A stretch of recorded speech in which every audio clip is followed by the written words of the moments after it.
ড্রামার শুরুতে আমরা একটা মেয়েকে দেখি যার নাম ছিল রিনি। ওর বাবাকে বলছিল লো ফ্যামিলিতে ব্যাংক্রাপ্ট হয়ে গেছে, যেটা শুনে আর বাবা বলে কিন্তু লো ফ্যামিলি আগে তো অনেক রিচ ছিল, কিন্তু যখনই তোমার ওদের ফ্যামিলিতে বিয়ে হবে ঠিক এই সময় ওরা ব্যাংক্রাপ্ট হয়ে গেছে। এটা শুনে রিনি বলে, বাবা আমার কাছে একটা আইডিয়া আছে, কেননা তুমি আমার আর জেনির বল চেঞ্জ করে দাও। এটা শুনে জেনি তো অবাক, আসলে জেনি হচ্ছে আমাদের ড্রামার মেইন লিড আর রিনি হচ্ছে আর স্টেপ সিস্টার।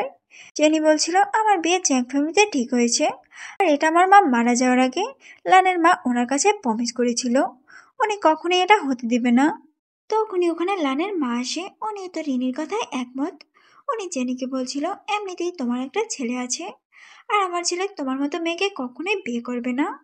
তখন আমরা একটা ফ্ল্যাশব্যাক দেখি যেখানে কিছু বছর আগে জেনি মাতাল হয়ে একটা ছেলের সাথে নাইট স্পেন্ড করেছিল, আর তখনই ওর ছেলে মানে সানের জন্ম হয়েছে। দিন আবারও প্রেজেন্টে আসে, লানের মা রিনের কাছে যায় আর ওকে বলে তুমি একমাত্র আমার ছেলের বউ হওয়ার যোগ্য। যেটা শুনে ওর বাবা জেনিকে বলে, দেখো কতদিন পর আমার মেয়ে আমার কাছে ফিরেছে, ও তো আগে তেমন ভালো লাইফ পায়নি, আর তাছাড়া ওনারা তোমাকে ওনাদের ফ্যামিলির বউ বানাতে চায় না, তাই তুমি লু ফ্যামিলিতে বিয়ে করো।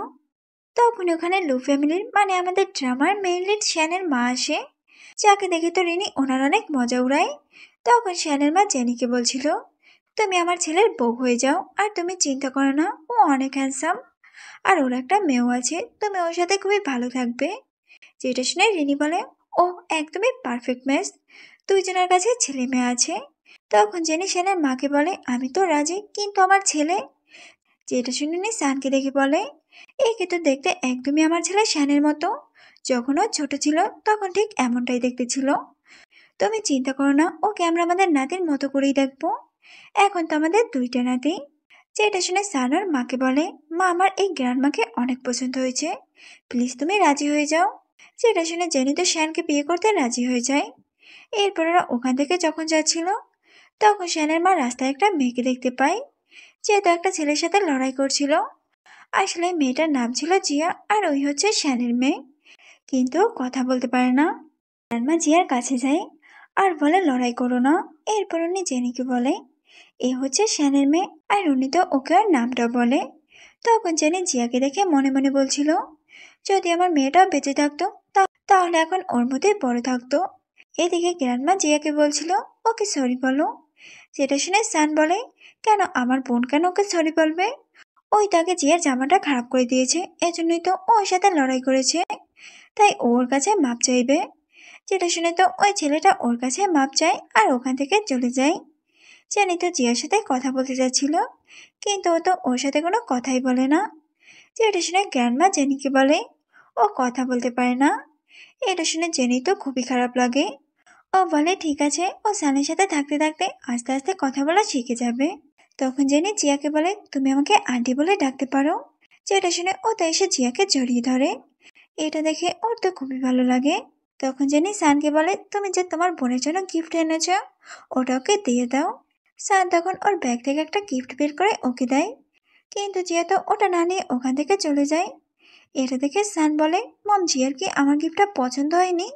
তখন জিয়ার গ্র্যান্ডপাকে নিয়ে ওখানে আসে। গ্র্যান্ডপা তো জেনি আর সানকে দেখে অনেক খুশি হয়, আসলে জিয়াও তো ওদের জন্য গিফট আনে।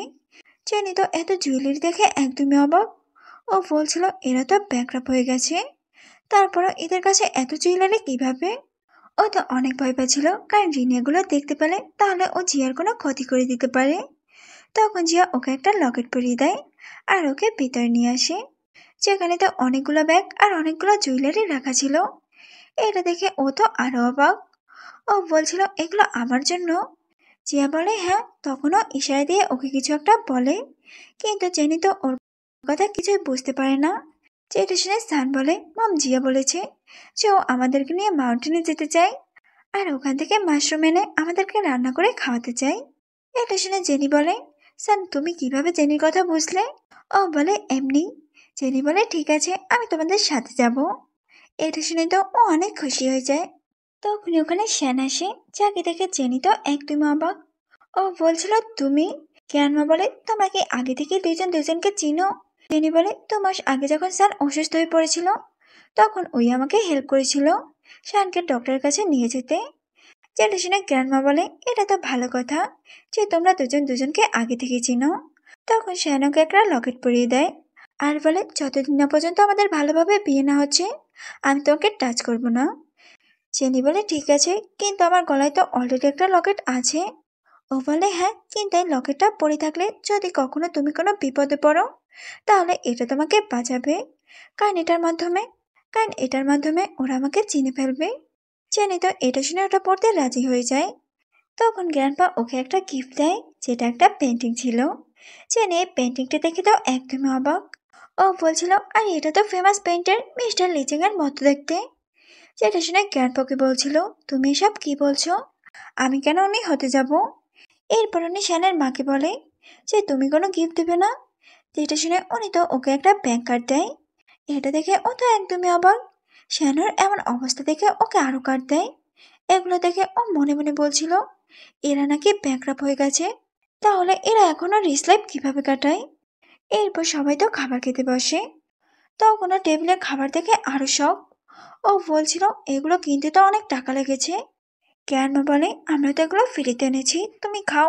শান্ত এখানে ওর অনেক কেয়ার করছিল। রাতে যখন ওরা ঘুমাতে আসে তখন শ্যানকে বলে, তুমি বেডের উপরে শো, আমি সোফায় ঘুমাবো। যেটা শুনে ও বলে, কেন তুমি বেডে এসে ঘুমাও? ও বলে, না, আমি এখানেই ঘুমাতে পারবো।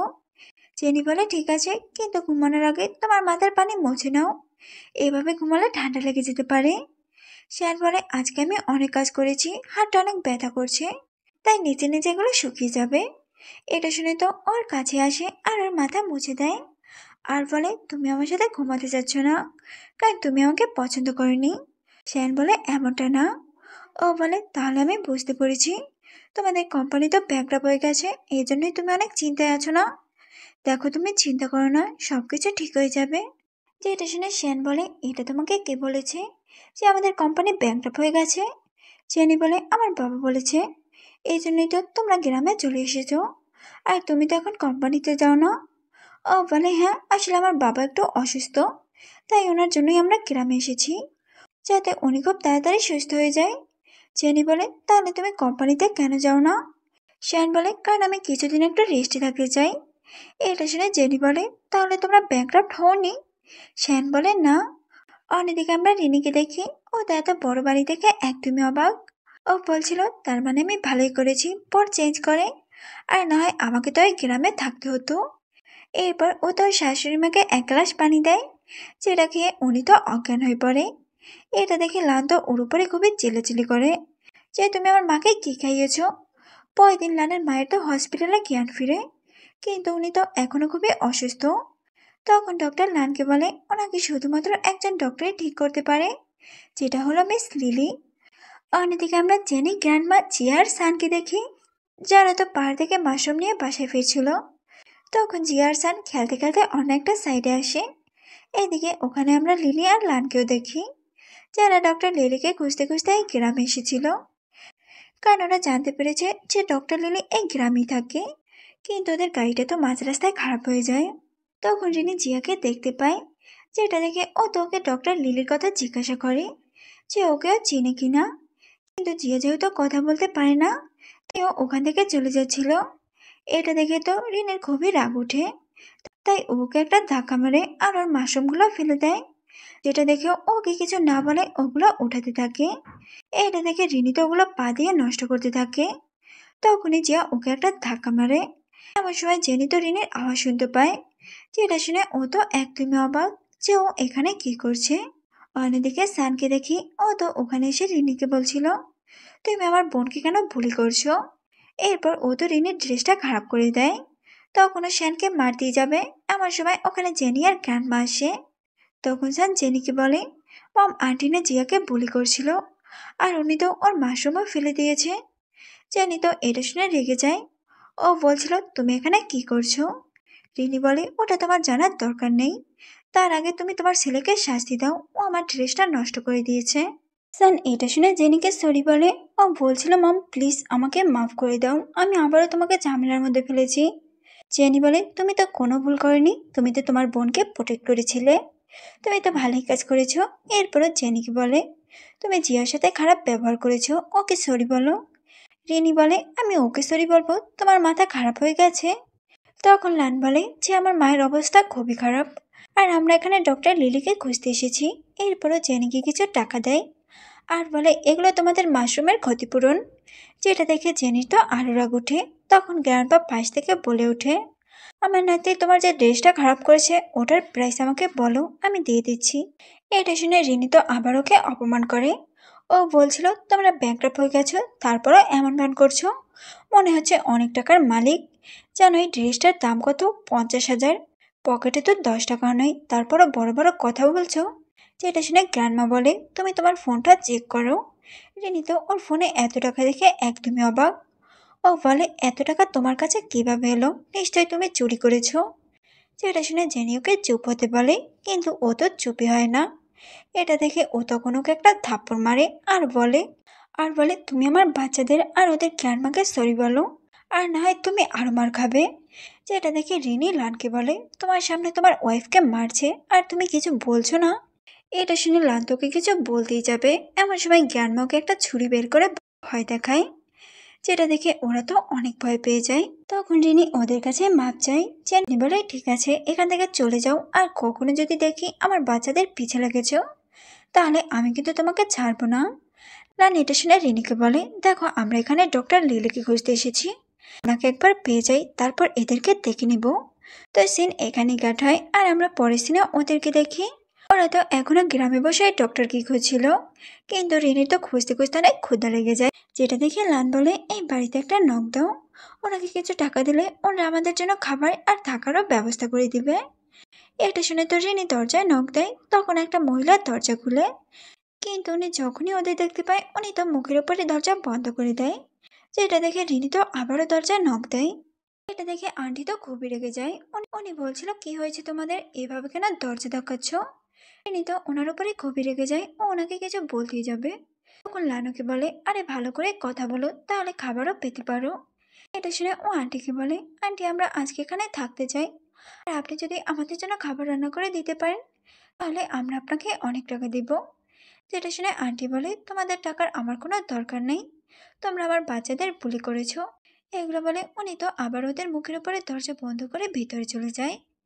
রিনি বলে, বাচ্চা, তার মানে জেনি এখানে থাকে? ভিতরে এসে আন্টি তো ওদের কাছে রিনি আর লানের কথা বলে। যেটা শুনে জেনি তো ওনাদেরকে সরি বলে যে ওর জন্যই এসব হচ্ছে। শ্যান বলে, তুমি কেন সরি বলছো, এখানে তোমার কোনো ভুল নাই। তখনই রিনি দরজা ধাক্কা দিয়ে ভিতরে আসে আর আন্টিকে বলে, আমাদেরকে থাকার জন্য একটা রুম দাও আর আমাদের জন্য ভালো ভালো রান্না করো, আমরা তোমাকে অনেক টাকা দিব। কিন্তু জেনি বলে, এটা আমার বাড়ি আর আমি তোমাদেরকে এখানে থাকতে দেব না, তাই বের হয়ে যাও এখান থেকে। যেটা দেখে লান বলে, ও তোমার বোন হয় আর আমরাও তো তোমাদের ফ্যামিলির লোক, তো আমাদের সাথে এটা কিভাবে করতে পারো, তোমার বোনের অনেক ক্ষুধা লেগেছে। ক্যানভা বলে, না না, তোমাদের মতো লোক এখানে থাকতে পারবে না। যেটা দেখে রিনি বলে, আমিও দেখবো তোমরা আমাকে এখান থেকে কিভাবে লড়াও। এটা শুনে শান্ত ওর কুকুরটাকে ছেড়ে দেয় আর ওরা ভয় পেয়ে তো ওখান থেকে বের হয়ে যায়। রিনি বলছিল, এখন আমরা কোথায় যাব আর কিভাবে বা ডক্টরকে খুঁজবো, তুমি আরেকটু ওনার ব্যাপারে খোঁজ করো। এটা শুনে ও একটা মেয়েকে কল দেয়। তখন ওই মেয়েটার কাছে ডক্টর লিলির কন্ট্যাক্ট নাম্বার চাই। এটা শুনে মেয়েটা বলে, তা তো আমার কাছে নাই, কিন্তু উনি ওই গ্রামেই থাকে আর উনি এক ধরনের মাশরুম অনেক পছন্দ করে, তোমরা ওটা নিয়ে ওনার কাছে যাও, তাহলে উনি অনেক খুশি হয়ে যাবে। যেটা শুনে রিনি বলে, ওটা আনতে গেলে তো এখন আমাদের জঙ্গলে যেতে হবে, কিন্তু এখন। তখনই ওর মনে পড়ে ও তো জেনিদের কাছে ওগুলো দেখেছিল। ও তখন জেনিদের বাসায় চুরি করার প্ল্যান করে। তো রাতে দেখি ওরা যখনই চুপি চুপি ওদের বাসায় ঢুকে, তখন ওদেরকে দেখে কুকুররা তো ডাকাডাকি শুরু করে দেয়। এটা দেখে বাড়ির সবাই তো বাইরে আসে আর ওরা রিনি আর লানকে দেখতে পায়। এটা দেখে জেনি তো খুবই রেগে যায়। ও বলছিল, তুমি এখানে কি করছো? রেনি বলে, অনেক রাত হয়ে গেছে, আমরা এখন কোথায় যাব? দেখো বাইরে আমার অনেক ভয় করছে, প্লিজ আমাদেরকে এখানে একটু থাকতে দাও। এটা শুনে জেনি ওকে থাকতে বলে, কিন্তু শুধুমাত্র আজকে রাতের জন্য। তো পরের দিন সকালে ওরা তো খুবই জলদি ঘুম থেকে উঠে আর ওগুলো খুঁজতে থাকে। তখন জেনি এসে ওটা ওকে দেয়। ওরা তো জেনিকে দেখে একদমই অবাক। রিনি বলে, তুমি এত জলদি ঘুম থেকে উঠে পড়েছ? লায়ন বলে, আরে একে এত ভয় কেন পাচ্ছ, এখন পর্যন্ত কেউ ঘুম থেকে উঠিনি, তাই ওর থেকে ওগুলো ছিনিয়ে নাও। ও তো ওর থেকে জোর করে ওগুলো নিতে যাচ্ছিল, এমন সময় ওখানে শ্যান আসে আর ও তো ওকে একটা ধাক্কা মেরে নিচে ফেলে দেয় অ্যান্ড ওকে ইচ্ছা মতো মারে। ও ও বলছিল, তোমার কত বড় সাহস আমার বাড়িতে এসে চুরি করে, আবার আমার ওয়াইফকে মারছো, আজ আমি তোমাকে ছাড়বো না। লায়ন বলে, আমি এটা তোমার থেকে কিনে নিতে চাই। লায়ন বলে, আমি এটা তোমার থেকে কিনতে চাই, বলে তোমরা কত টাকা দিবে। যেটা শুনে ওর কাছে অনেক টাকা চাই। এটা শুনে ও বলে, এত টাকা? শিয়ান বলে, কেন তোমাদের কাছে এই সামান্য টাকাও নেই? লায়নের অপমান শুনে বলে, ঠিক আছে, যা চাচ্ছ আমি তোমাকে ওই অ্যামাউন্টটি দেবো। এরপরও ওটা নিয়ে ওখান থেকে বের হয়ে আসে। তখন রিনি ওকে বলে, তুমি এত দাম দিয়ে এগুলো কেন কিনেছো? লায়ন বলে, দাঁড়াও, আমার মা একবার ঠিক হয়ে যাক, তারপর আমি এদের ছাড়বো না। তখনই ওর কাছে একটা ফোন আসে, যেখানে ও ডক্টর লিলির অ্যাড্রেস আর নাম্বার জানতে পারে। এটা শুনে তো ওরা অনেক খুশি হয়। তখন রিনি বলে, এই রাস্তা তো আমার চেনা চেনা লাগছে, কেন আমরা কি এখানে আগে এসেছি? তখন ওরা বাসা দেখে তো চিনে ফেলে। ও বলছিল, আরে এটা তো জেনিদের বাসা। এরপর ও তো ভয়ে ভয়ে দরজা নক দেয়। তখন জেনি দরজা খুলে ও ওদেরকে দেখে বলে, তোমরা আবার এখানে এসেছো? রিনি আর লান্ত ওর কথা ইগনোর করে ভিতরে আসে। আরও ভিতরে এসে জোরে জোরে চিল্লায় আর বলে, কোথায় ডক্টর লিলি? ওনাকে তো আমরা এখানে কোথাও দেখতে পাচ্ছি না, কিন্তু ওনার অ্যাড্রেস তো এখানেই, তার মানে তোমরা ওনাকে লুকিয়ে রেখেছো। তাড়াতাড়ি ওনাকে বের করে দাও। তখন জেনি ওকে বলে, ডক্টর লিলি আর কেউ না, বরং আমার শাশুড়ি মা। এটা শুনে রিনি তো ওর কথা বিশ্বাস করে না। ও বলছিল, এর মতো গ্রামের একটা মহিলা কিভাবে এত বড় নামকরা একজন ডক্টর হতে পারে? জেনি বলে, ঠিক আছে, তুমি ফোন করো, তোমার কাছে তো ওই ডক্টরের নাম্বার আছে। যেটা শুনে রিনি তো ওই ডক্টরকে কল দেয় আর ক্যারমার ফোনটায় বেঁচে ওঠে। এটা দেখে তো ওরা একদমই অবাক। রিনি তো এখানে জেনির উপরে খুবই রেগে যায়। ও বলছিল, তুমি সবকিছু জানো, সত্যটা আমাকে কেন বলনি যে তোমার শাশুড়ি মা ওই ডক্টর? ও তো খুবই অপমান করে। যেটা দেখে লান্তকে একটা থাপ্পড় মারে। রিনি এটা দেখে বলে, তুমি আমাকে কেন মারছো? ও বলে, তোমাকে না মারলে এদের মন নরম হবে না, আর আমার মায়েরও চিকিৎসা করবে না, প্লিজ আমাকে মাফ করে দাও। যেটা শুনে ও বলে, ঠিক আছে। তখন লান্ত ওকে আরো কয়েকটা থাপ্পড় মারে আর শ্যানের মাকে বলে, প্লিজ আপনি আমার মাকে ঠিক করে দিন। কিন্তু উনি তো ওদেরকে না করে দেয়, কারণ উনি ওদের মতো মানুষকে মোটেও পছন্দ করে না। যেটা শুনে ওরা তো ওখান থেকে চলে যায়। তো সিন এখানে কাট হয়। আর আমরা একটা পার্টি দেখি। আসলে আজকে জেনির বাবার বার্থডে পার্টি। তখন ওখানে জেনিরাও সবাই আসে, যাদেরকে দেখে রিনি বলে, তোমরা কি গিফট নিয়ে এসেছো? তখন কিরণপা একটা পেন্টিং বের করে ওনাকে দেয়। জেনি বলছিল, এটা খুবই ফেমাস। রিনি বলে, কি এমন আছে এই পেন্টিংয়ে? জেনি বলে, তুমি তো মিস্টার লুইয়ের নাম শুনেছ, যে ফেমাস পেন্টার, আর উনি হচ্ছে শ্যানের বাবা, মানে আমার শ্বশুর। এর শুনে রিনি বলে, দেখো, ফালতু কথা বন্ধ করো, ওনার মতো ফেমাস পেন্টার উনি হবে? তোমার মাথা কি পাগল হয়ে গেছে? ওর বাবা তখন ওটা নিচে ফেলে দেয়। তখন ওখানে একটা লোক পেন্টিং দেখে চিনে ফেলে যে সত্যি তো এটা ফেমাস পেন্টার মিস্টার লুইয়ের করা। সেটা শুনে এরা তো অবাক। তখন জেনির বাবা ওনাকে সরি বলে আর ওটা উঠাতে যায়, কিন্তু গ্র্যান্ডপা বলে, এটা তুমি পাওয়ার যোগ্য না। আর উনি সানজিয়া আর গ্র্যান্ডপাকে নিয়ে বাইরে চলে আসে। তখন জেনি আর বাবাকে বলছিল, বাবা, আজকে তো মায়ের মৃত্যুবার্ষিক ছিল, আর আজকে তুমি এত ধুমধাম করে পার্টি করছো, এটা তুমি কিভাবে করতে পারলে? আর বাবা তখন ওকে সরি বলে যে আমার মনে ছিল না। ও বলে, তোমার কোনো সময় আমাদের কথা মনে থাকে না? আর ও তো এখানে ওর বাবার উপরে অনেক চিল্লায়। যেটা দেখে ওর বাবা তো ওকে একটা থাপ্পড় মারে। এটা দেখে শান্ত রেগে যায়। ও বলছিল, আপনি আমার সামনে আমার ওয়াইফকে কেন মারছেন? আমি কি আপনাকে এই অধিকার দিয়েছি? তখন রিনি ওর বাবাকে বলে, জানো বাবা, আমরা যখন ওদের গ্রামে গেছিলাম, ওরা আমাদের থেকে সব টাকা নিয়ে নিয়েছে। এটা শুনে তো শ্যান ওকে একটা ব্যাংক কার্ড দেয় আর বলে, এখানে ডাবল টাকা আছে, রিনি তো এটা নিয়ে নেয়। তখন জিওর বাবার সাথে সমস্ত সম্পর্ক শেষ করে ওখান থেকে বাইরে আসে। এমন সময় শান আর জিও দৌড় দিয়ে ওদের কাছে যায়। ওরা বলছিল, মম, এরা খুবই খারাপ, আমরা আর এখানে কখনো আসবো না।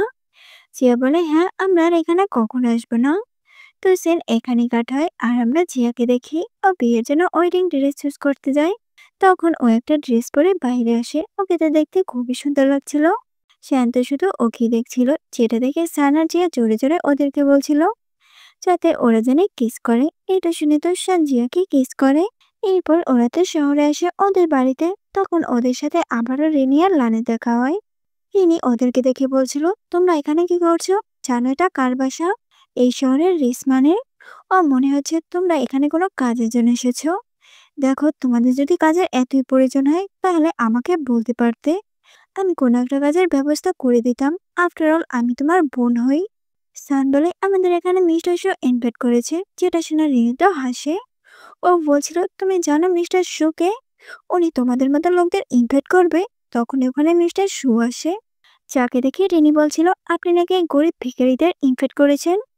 এটা শুনে তো শু ওকে একটা থাপড় মারে আর বলে তোমরা এখানে কি করছো, আমি তোমাদের তো কোনো ইনভাইট করিনি। লান বলে আসলে আমরা আপনার সাথে পার্টনারশিপ করতে চাই। কিন্তু ও তো ওদের কথা পাত্তা না দিয়ে শ্যানা ওদেরকে নিয়ে ভিতরে যায়, যেটা দেখে ওরা তো অবাক, কারণ শু ওদেরকে ভিতরে ঢুকতে পর্যন্ত দেয়নি। লান বলে মনে হচ্ছে লু ফ্যামিলি কোনো ব্যাংকরাপ্ট হয়নি, আমরা হয়তো ভুল শুনেছি। যেটা শুনে রিন তো শখ, মানে ওর নিজের পায়ে নিজেই কুড়াল মেরেছে।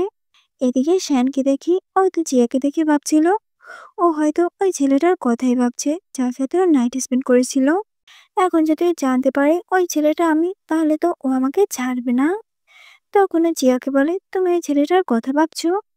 ও বলে আসলে আমি তো জানি না ওই ছেলেটা কে, আর ও দেখতে কেমন, যতই হোক ও আমার বাচ্চার বাবা।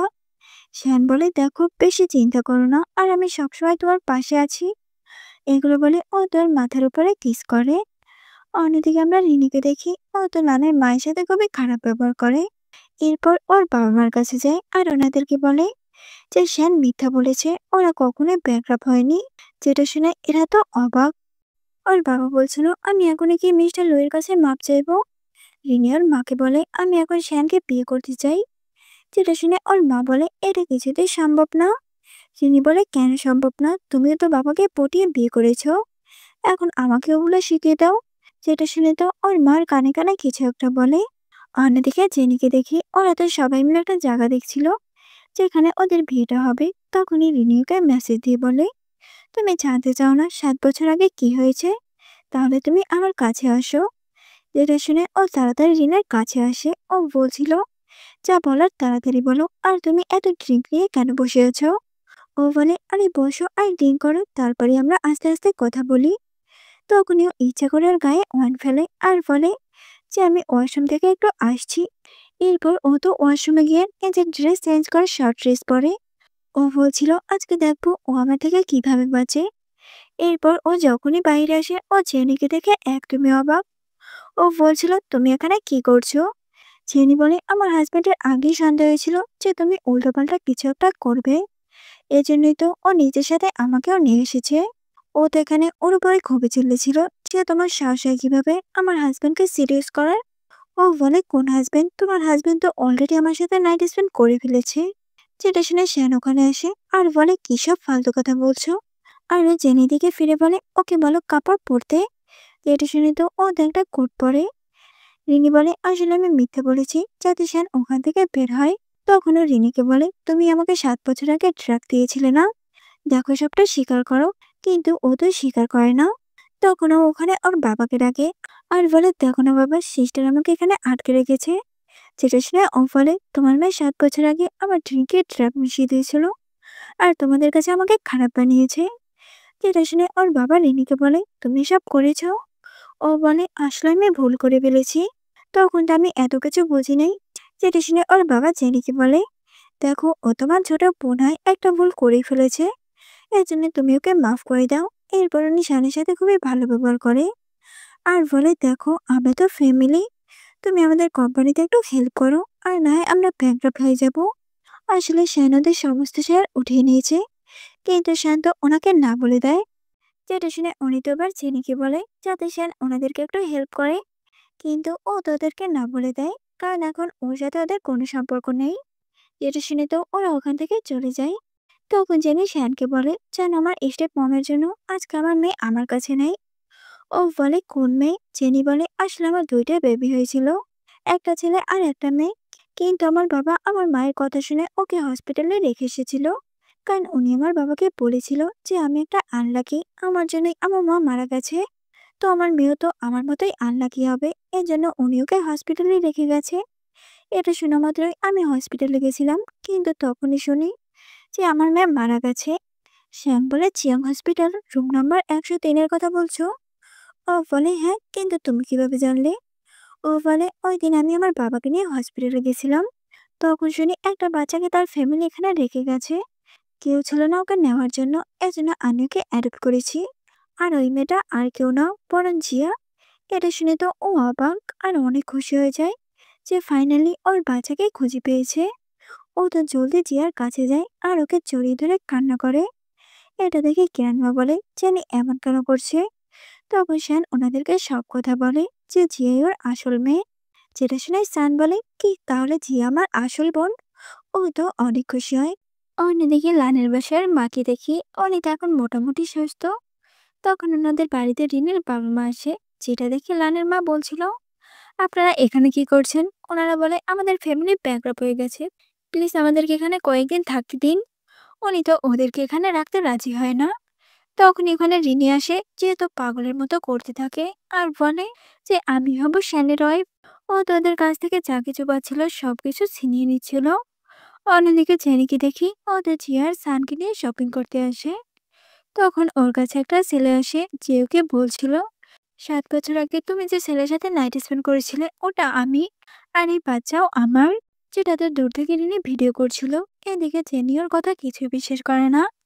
তখন ওই ছেলেটা ওখানে লোক জড়ো করে আর বলে এই বাচ্চা আমার, তারপর আমার ওয়াইফ ওদেরকে আমাকে দিতে চাচ্ছে না। যেটা শুনে সবাই তো জেনির উপরে রেগে যায় যে এ কেমন মা, বাচ্চাদের থেকে তার বাবাদের আলাদা করছে।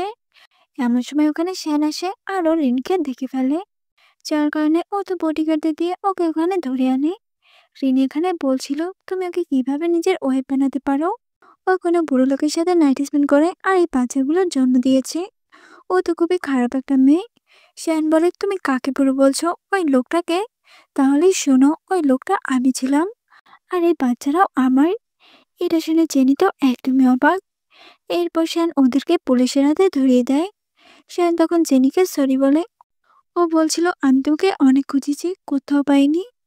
আর ওই দিনই আমি তোমাকে পেয়েছিলাম যেদিন সান অসুস্থ হয়ে পড়েছিল। জেনি বলে কিন্তু যদি ওই দিন আমার ফ্যামিলি বর্ণ চেঞ্জ করতো তাহলে কি হতো? শ্যান বলে এটা আমি কখনোই হতে দিতাম না, আমি তো এর জন্য এখানে এসেছি। এরপর ও তো ওর কাছে হাত জোর করে মাপ চায়। তখন সান আর জিও জেনিকে বলে প্লিজ মাম বাবাকে মাফ করে দাও। যেটা শুনে ও তাকে মাফ করে দেয়। তো লাস্ট সিনে ওদের ওয়েডিং দেখি আর এখানে এই ড্রামাটার এন্ডিং হয়।